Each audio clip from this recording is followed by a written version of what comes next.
Монгол улсын ерөнхий сайдын ивэлд ор зохиогдож буй спорт ба хөгжил улсын зөвлөгөөн 2018. Зохион байгуулагч боловсрол соёл шинжлэх ухаан спортын яам, засгийн газрын хэрэгжүүлэгч агентлаг, биеийн тамир спортын газар 2018 оны 10 дугаар сарын 18-нд Монгол улсын төрийн ордонд зохион байгуулагдана. Спорт ба хөгжил улсын зөвлөгөөн 2018. Манай залуучуудын дотор биеийн тамирын ажил дэлгэрч, биеийн тамирын ажилд байнга оролцож байна. Манай улсын биеийн тамир спортын түүх 1921 оноос эхлэлтэй. Анхны бага сургууль байгуулагдахдаа заавал үзэх хичээлийн нэгээр биеийн тамирын хичээлийг оруулсан нь энэ салбарын түүхийн эхлэл байжээ.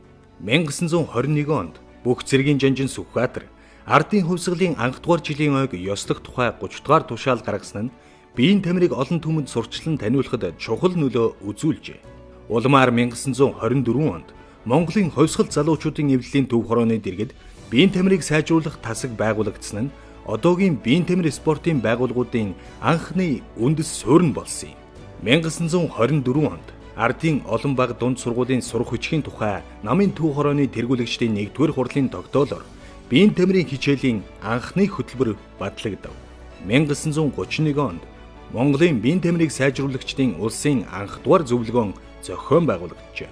1935 онд ардын биеийн тамирыг удирдах байгууллага байгуулагдаж, эрүүлийг хамгаалах яамны 1-р орлогч сайд Бавуу даргаар томилогдсон ажиллажээ. 1936 онд ардын хувьсгалын 15 жилийн ойгоор анх удаа 3,000 тамирчин оролцсон парад жагсаалт, уран хөдөлгөөнд гимнастикийн тоглолт хийсэн нь нийтийн биеийн тамирын эхлэл гэж үздэг.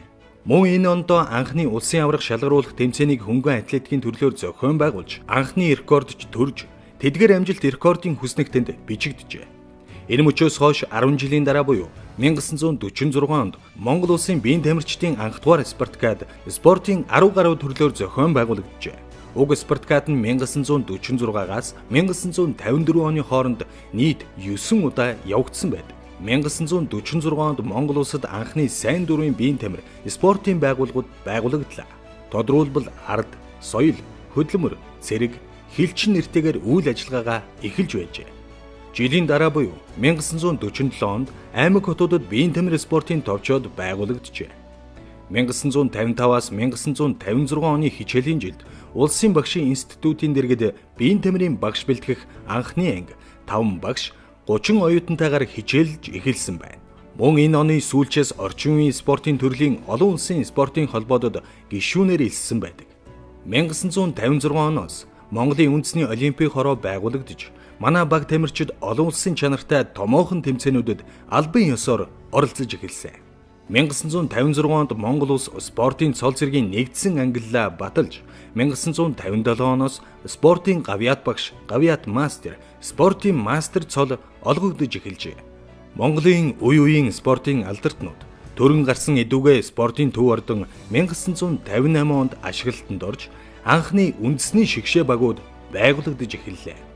1961 онд Монголын бүх ард түмний анх дугаар спартакиад зохион байгуулагдаж, 2 жилийн дараа 2 дугаар спартакиад нь явагдсан байдаг.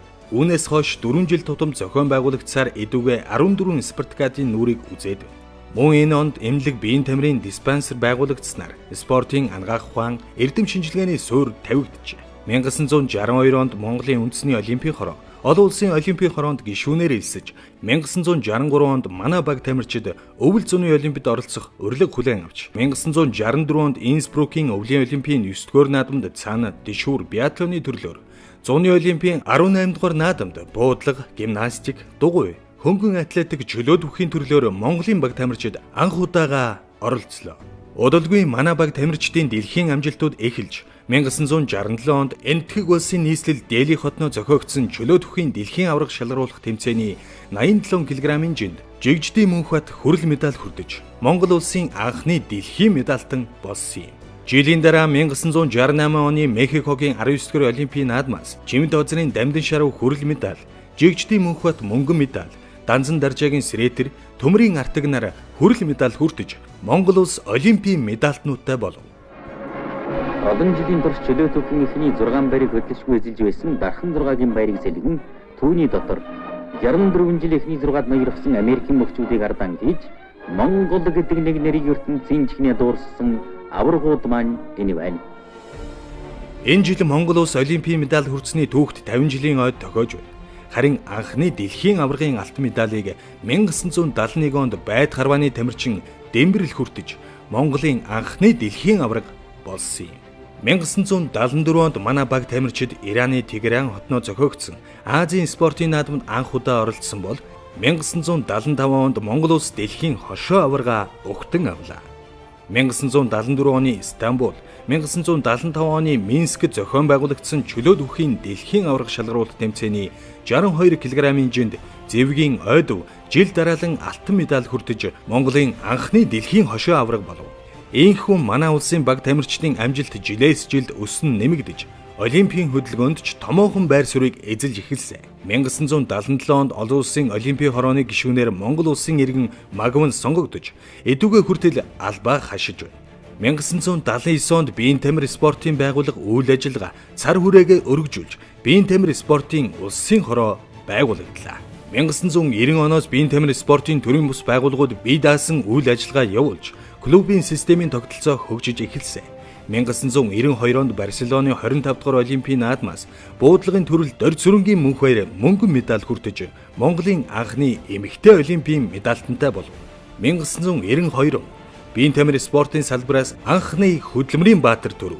Монгол улсын дархан аварга, олимпийн мөнгөн медаль, дэлхийн аварга, 20 дугаар зууны манлай бүх, хорлоогийн баян мөнх Монгол улсын спортын салбарын анхны хөдөлмөрийн баатар боллоо. 2003 онд улсын хурлаас биеийн тамир спортын тухай хуулийг баталж, бие даасан анхны хуультай боллоо. Хуулийн шинжилсэн найруулга 2017 оны 6 дугаар сард батлагдаж, энэ оноос хүчин төгөлдөр мөрдөгдөж байна. 2008 он Монголын ард түмний 44 жил хүсч хүлээсэн олимпийн алтан медаль Монгол улсад ирэв. Бээжингийн 29 дугаар олимпийн наадмаас жудо бүхийн 100 кг-ийн жинд найдангийн Төвшин баяр, боксийн төрөлд Инхбатын Бадрууган, Паралимпийн 13 дугаар наадмаас Байд Харваны төрөлд Дамб Дондгийн Баатар Жав нар алтан медаль хүртэж Монгол улс Олимп, Паралимпийн аваргуудтай боллоо. Энэ жил Олимпийн алтан медалийн 10 жилийн ой тохиож байна. 2009 онд Улсын их хурлын 95 дугаар тогтоолоор биеийн тамир спортыг хөгжүүлэх талаар дөрөөс баримтлах бодлого батлагдлаа. Улмаар 2011 онд засгийн газрын 32 дугаар тогтоолоор биеийн тамир спортыг хөгжүүлэх цогц хөтөлбөртэй болсон. 2012 онд Монгол улсын ерөнхийлөгчийн 151-р зарилгаар Олимп, дэлхийн аварга шалгаруулах тэмцээнээс медаль хүртсэн тамирчдад сар бүр насан туршид нь урамшуулал олгохоор шийдвэрлэлээ. 2017 онд анх удаа биеийн тамир спортын статистикийн улсын үзлэг тооллогыг улс орон даяар зохион байгуулав. Энэ нь нийгмийн эрэлт хэрэгцээ шаардлагад нийцүүлэн үндэсний бодлого хөтөлбөрүүдийг боловсруулж, спортын салбарын төлөвлөлтийг хийхэд онцгой чухал ач холбогдолтой ажил болсон юм. 2018 он биеийн тамир спортын салбарын 4-р зөвлөгөөнийг Монгол улсын ерөнхий сайдын ивэлдор спорт ба хөгжил нэртэйгээр төрийн ордноо зохион байгуулж байна.